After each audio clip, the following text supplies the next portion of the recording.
3 वर्षानंतर पहिल्यांदाच mutual फंडने February मंथमध्ये 4100 करोडचं सेलिंग केलेलं दिसून येतंय। FII नंतर आता म्युच्युअल फंड कंपनी सुद्धा इंडियन मार्केटमध्ये मोठ्या प्रमाणात सेलिंग करत आहेत। पण हे बघून घाबरून जायचं काहीच कारण नाही, कारण हे फक्त त्यांनी स्ट्रॅटेजिक पोर्टफोलिओ रिबॅलन्सिंग आणि प्रॉफिट बुकिंगसाठी केलेलं आहे। म्हणजेच काय, फंड मॅनेजर काय करत असतात बघा, अंडर व्हॅल्यू स्टॉक जेव्हा असतात तेव्हा पोर्टफोलिओमध्ये ऍड करत असतात आणि जेव्हा त्याचं व्हॅल्युएशन हायर लेवलला जातं, चांगले प्रॉफिट दिसायला सुरू होतात, तेव्हा ते सेल केले जातात आणि नवीन जे अंडर व्हॅल्यू स्टॉक आहेत ते पोर्टफोलिओमध्ये ऍड केले जातात। म्हणूनच हे सेलिंग केलेलं दिसून येतंय।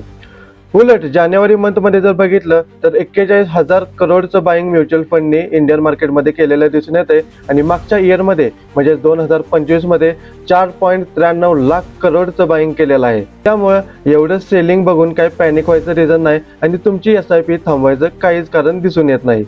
जर तुम्हाला सुद्धा म्युच्युअल फंडमध्ये प्रॉपर गायडन्सने, प्रॉपर प्लॅनने इन्व्हेस्टमेंट सुरू करायची असेल तर नक्की तुम्ही मला DM करू शकताय, कमेंट सुद्धा करू शकताय। मला नक्कीच तुम्हाला गायडन्स करायला आवडेल, कारण मी सुद्धा MP registered mutual fund distributor आहे।